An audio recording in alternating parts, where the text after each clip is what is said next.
a primeira palavra que nós vamos examinar é a palavra apóstolo. Apóstolo. Nós estamos enfatizando especificamente o grego, porque às vezes algumas palavras você vai ver uma tradução diferente dependendo de onde se encontra na Bíblia. Então a palavra apóstolo vem dessa palavra grega aqui, apóstolos, e a palavra apóstolos quer dizer mensageiro enviado por Jesus Cristo, ok? Então, Jesus especificamente chama ele e manda ele com uma mensagem que, claro, é o Evangelho. E esses apóstolos tinham um conhecimento, vamos dizer, sobrenatural. Deus revelou algo para eles que eles compartilhavam com a igreja. E nós temos o resultado disso, se chama o Novo Testamento. E quando você lê o Novo Testamento, esse testamento tem nova revelação que o Velho Testamento não tinha. O Velho Testamento tinha um mistério. Você às vezes lendo percebe, mas peraí, tem algo além disso, algo que eu não vejo aqui. E quando você lê o Novo, você percebe, agora eu entendo. Por exemplo, o Velho ficava falando sobre uma pessoa ungida para ser o Salvador de Israel. E você lê sobre isso, mas você não sabe que o nome dele é Jesus, que ele era de Nazaré. Você não sabia disso, mas através do Novo Testamento você aprende esse aspecto da vontade de Deus. Então, vamos chegar aqui em Efésios 3 e ver algumas marcas para distinguir o apóstolo entre as várias pessoas da igreja. Então, a primeira marca aqui, ele recebeu o evangelho por revelação, ok? Que é diferente do que, por exemplo, o pastor John, alguém pregou o evangelho para mim, alguém pregou o evangelho para você, mas o apóstolo, ele é diferente. Veja aqui Efésios 3.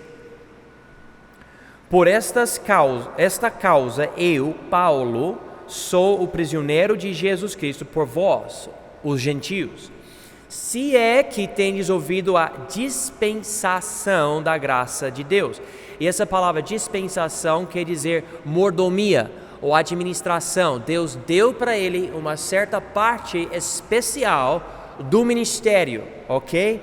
Ele diz aqui, se é que tendes ouvido a dispensação da graça de Deus que para convosco me foi dada. Ou seja, o ministério que Deus me deu como o apóstolo Paulo é vocês, especificamente entendendo que eles eram gentios, ele era o missionário, o apóstolo aos gentios. Versículo 3.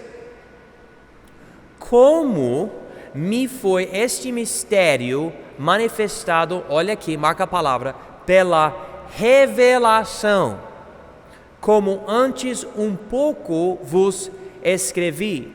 Por isso, quando ledes, podeis perceber a minha compreensão do mistério de Cristo. Se vocês nunca perceberam, vocês vão entender agora. Cada coisa que eu prego, eu volto para a Bíblia e falo, olha, a Bíblia fala o seguinte. Paulo não fazia isso.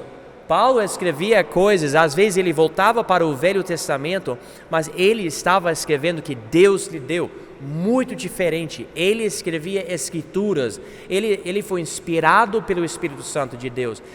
As cartas dele, não todas as cartas dele, mas várias cartas dele são o nosso Novo Testamento. Versículo 5, o qual noutros séculos não foi manifestado aos filhos dos homens, como agora tem sido revelado pelo Espírito aos seus santos apóstolos e profetas. Então, Deus revelou certas coisas para o Velho Testamento, ou vamos dizer, os profetas do Velho Testamento, até um certo ponto, um limite. Entre o Velho e o Novo passou 400 anos e não havia revelação nenhuma. Daí Jesus veio com o precursor João Batista, pregando o Evangelho, revelando o reino, E por divina revelação, Deus deu coisas para Pedro e especificamente para Paulo. E Paulo se tornou o maior apóstolo porque Deus escolheu ele para esse ministério muito, muito especial.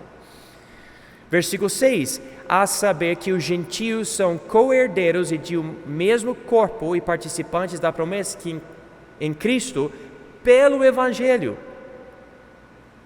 do qual foi feito ministro pelo dom da graça de Deus que me foi dado segundo a operação do seu poder. A mim, ele continua, o mínimo de todos os santos, me foi dada esta graça de anunciar entre os gentios, por meio do Evangelho, as riquezas incompreensíveis de Cristo e demonstrar a todos qual seja a comunhão do mistério que desde os séculos esteve oculto em Deus, que tudo criou por meio de Jesus Cristo, para que agora pela Igreja a multiforme sabedoria de Deus seja conhecida dos principados e potestades nos céus, segundo o eterno propósito que fez em Cristo Jesus nosso Senhor, no qual temos ousadia e acesso com confiança pela nossa fé nele. Portanto, vos peço que não desfaleçais nas minhas tribulações por vós, que é a vossa glória. Então, isto é muito diferente do que acontece hoje em dia. Ninguém hoje pode dizer, Deus está por divina revelação me dando uma palavra que você pode incluir na Bíblia. Não existe isso hoje. Os apóstolos, os profetas do Novo Testamento eram diferentes.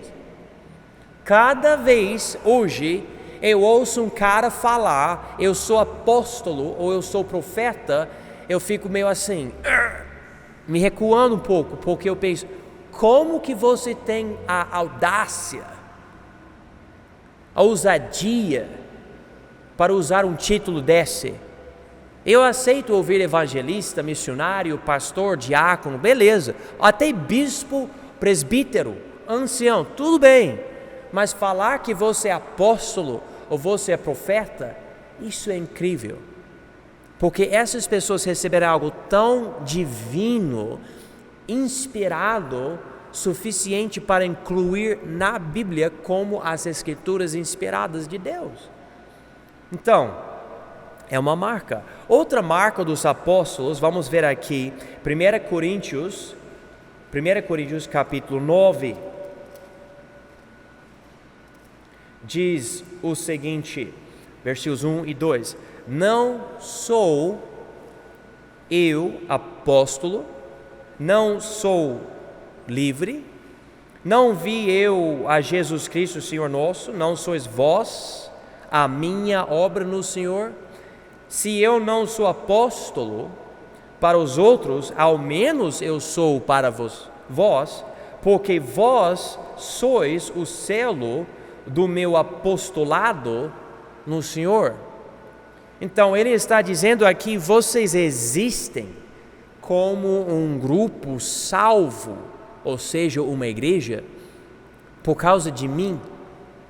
É uma marca do meu ministério. Ele está enfatizando que a existência daquela igreja era uma marca do apostolado dele. Eu já esclareci, eu não sou apóstolo, ainda que eu seja implantador de igrejas.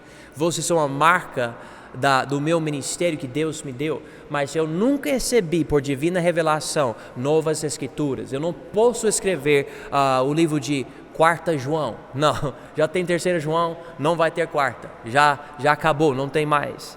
Mas é uma marca, o apóstolo ali escrevia escrituras, recebendo divina revelação, e além disso ele implantava igrejas.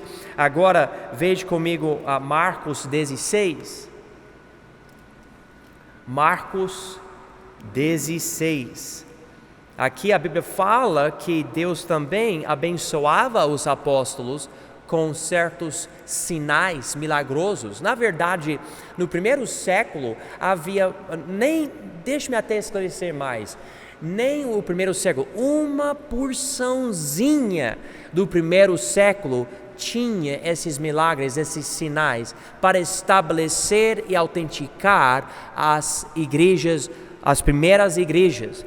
Diz aqui em Marcos 16, versículo 14: finalmente apareceu aos 11, estando eles assentados à mesa, e lançou-lhes em rosto a sua incredulidade e dureza de coração, por não haverem crido nos que o tinham visto já ressuscitado. E disse-lhes: ide por todo o mundo, pregai o evangelho a toda a criatura.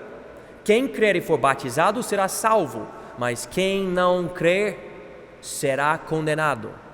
E estes sinais seguirão aos que creram. Em meu nome expulsarão os demônios, falarão novas línguas, pegarão nas serpentes, e se beberem alguma coisa mortífera, não lhes fará dano algum, e porão as mãos sobre os enfermos e sararão. Então ele diz aqui, em versículo 17, que esses sinais iam seguir eles. E seguiram mesmo. Você pode ler no livro de Atos como esses sinais estavam autenticando, garantindo: olha, essa é a obra de Deus. Mas você nota ao longo do tempo no Novo Testamento, especificamente o livro de Atos, você chega a um certo ponto e a ênfase não é falar em línguas. A ênfase não é milagres. Ainda acontecia de vez em quando, mas muito pouco. E quando você lê Romanos, 1 Coríntios, 2 Coríntios, Gálatas, Efésios, Filipenses, Colossenses, etc., você nota que milagre nem é o foco. Tipo, já tem a doutrina, já tem a Bíblia, a igreja implantada, e agora a Bíblia está sendo escrita para o povo crescer. Note algo comigo em Hebreus capítulo 2. Hebreus capítulo 2. Os apóstolos, junto com outros, como eu falei, os diáconos também da primeira igreja, muitos milagres, mas isso no início do ministério. Você, por exemplo, não fica lendo sobre um monte de milagres no ano 70, no ano 90, 80, 90. Você vê a revelação que Deus deu para João e daí fica em silêncio. Você não vê mais, não tem mais a escritura, nada disso. Você não vê novos apóstolos sendo chamados depois de Paulo, não tem mais. Eu devo dizer depois de João, porque ele era o último. Mas vocês têm a ideia, ele já era, ele viveu mais tempo do que Paulo. Mas aqui, Hebreus capítulo 2, versículo 3. Como escaparemos nós, se não atentarmos para uma tão grande salvação, a qual, começando a ser anunciado pelo Senhor, foi-nos depois confirmado pelos que a ouviram, ok? Então, Jesus pregava, depois os outros, eles pregavam, principalmente os apóstolos, mas muitos outros. Agora vejam comigo o versículo 4. Testificando também Deus com eles. Ele está falando sobre o passado, por sinais e milagres e várias maravilhas e dons do Espírito Santo distribuídos por sua vontade. Nós notamos aqui agora, nessa passagem, que o escritor de Hebreus, ninguém hoje sabe quem escreveu o livro de Hebreus, que ele também está olhando para trás dizendo: mas olha os milagres que Deus deu para as pessoas que ouviram Jesus, que estavam implantando as primeiras igrejas. Olha, Deus estava mostrando, é verdade, é de Deus, olha. Mas ele não fala nada sobre ele na época dele vendo milagres assim. Ou seja, mais uma marca para distinguir, Deus estava fazendo algo muito especial e levantou certas pessoas com um tipo de carga especial. Eles eram apóstolos e também tinham os profetas, mas nós estamos enfatizando isso.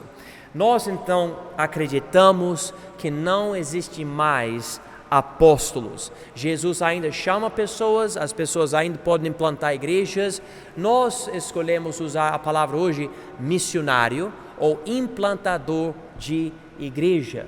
Mas para dizer que existe alguém que tem o poder sobrenatural de Paulo hoje, não, a gente não pode falar isso. E eu sei que nesse movimento pentecostal, e especialmente o movimento neopentecostal, tem milagres e milagres e milagres. Mas quando você compara o que esse pessoal fala que é milagre e quando você compara o que esse povo prega versus o que você acha na Bíblia, você percebe que há uma diferença enorme, tão grande que não pode nem se comparar com essas coisas. Então nós precisamos compreender isso. Mas nós não chegamos à conclusão que há ainda apóstolos hoje. Mas na Bíblia tinha vários, né? Tem os exemplos aqui, Pedro, Tiago, João, Paulo, e você pode comparar as listas em Mateus, Marcos, Lucas e Atos. Agora vamos para, falei muito, né? Vamos para o profeta, página 13, profetes. Um homem que sobrenaturalmente transmite a palavra. E existia certos profetas, na verdade é interessante, em vários lugares o Novo Testamento fala dos profetas da igreja, mas em pouquíssimos lugares fala sobre homens especificamente, dizendo, esse homem era profeta. É muito raro. Tem algumas vezes que acontece. Veja comigo Atos 11, por favor. Atos 11. E interessantemente, esse profeta, ele é muito parecido com os profetas do Velho Testamento. E eu questiono um pouco quem ele realmente era na questão do Velho Testamento versus o Novo Testamento. Eu não sei se devemos colocar ele com o velho no processo de transição entre o velho e o novo. Eu não sei, porque é interessante, ele não tem outras pessoas fazendo isso como esse homem aqui, mas aqui em Atos 11, veja comigo versículos 27 a 30. E naqueles dias desceram profetas de Jerusalém para Antioquia. E levantando-se um deles, por nome Ágabo, pode marcar o nome, é ele mesmo. Ágabo dava a entender pelo Espírito que haveria uma grande fome em todo o mundo, e isso aconteceu no tempo de Cláudio César. E os discípulos determinaram mandar, cada um conforme o que pudesse, socorro aos irmãos que habitavam na Judeia, o que eles com efeito fizeram, enviando aos anciãos por mão de Barnabé e Saulo. Então, interessantemente aqui, esse Ágabo, ele anunciava uma grande fome em todo o mundo. E aconteceu, na verdade, essa fome é uma das coisas principais na vida de Paulo, e você vê nas cartas e o que ele fazia por causa dessa grande fome que aconteceu, diz aqui, em todo o mundo. Esse homem profetizava isso, esse Ágabo. Eu já falei que esse tipo de pessoa não existe mais, nós não notamos esse tipo de coisa. E alguém fala, então, o senhor não acredita no Espírito Santo? Não falei isso. O senhor não acredita em milagre? Não falei isso. Eu estou simplesmente mostrando o que o texto diz, mostrando passagem como Hebreus 2, para dizer que parece que esse tipo de coisa não é para os dias de hoje, era mais para autenticar o início da igreja no primeiro século. E quando ficou estabelecido, especialmente através de dois homens, Pedro e Paulo, Deus não precisou ficar fazendo essas coisas. Deus consegue fazer milagres hoje. Sim, Ele faz. Eu acredito que foi milagre de Deus quando eu não tinha dinheiro e Deus deixou a árvore cair, quebrar a cerca, quebrar o barraco, quebrar as coisas lá em casa para o seguro da minha casa mandar dinheiro para mim, para eu poder comprar passagem e chegar aqui no Brasil. Eu acredito que Deus usou tudo isso para na verdade mandou dinheiro para comprar o barraco, e o cara comprou minha casa, e através disso eu consegui usar o dinheiro da minha casa para comprar a passagem. Eu acredito que foi um milagre de Deus. Eu posso falar de vários outros milagres, mas Deus fez isso, um milagre, mas eu não posso dizer que por causa disso eu sou hoje um profeta. Eu conheço pessoas que falam, olha, tal aconteceu na minha vida, então eu acredito que eu sou profeta. Na verdade, eu acredito que você passou por uma experiência comum de pessoas que são da igreja. E nós não devemos criar uma conclusão porque queremos que seja assim. Nós precisamos aceitar, olha, Deus fez algo especial, mas eu não vou me chamar de profeta. Você pode até ver João Batista, ele era profeta, e ele nem queria falar que ele era profeta, que eu acho muito interessante. Enfim, exemplos tem aqui na Bíblia Ágabo. A Bíblia, através de Atos 13:1, que eu já mostrei, mostra que também Paulo e outros eram profetas, que é interessante, e mostra que ele era apóstolo e profeta, ok? Os dois. E você pode ver homens como, por exemplo, Marcos e Lucas. Marcos e Lucas escreviam parte da Bíblia. Marcos e Lucas não faziam parte dos 12 apóstolos. Então eles eram o quê? Eu acredito que Marcos e Lucas eram profetas, porque eles têm escritos inspirados por Deus, que Deus colocou na Bíblia, mas a Bíblia nunca fala que eles eram apóstolos, mas eram profetas.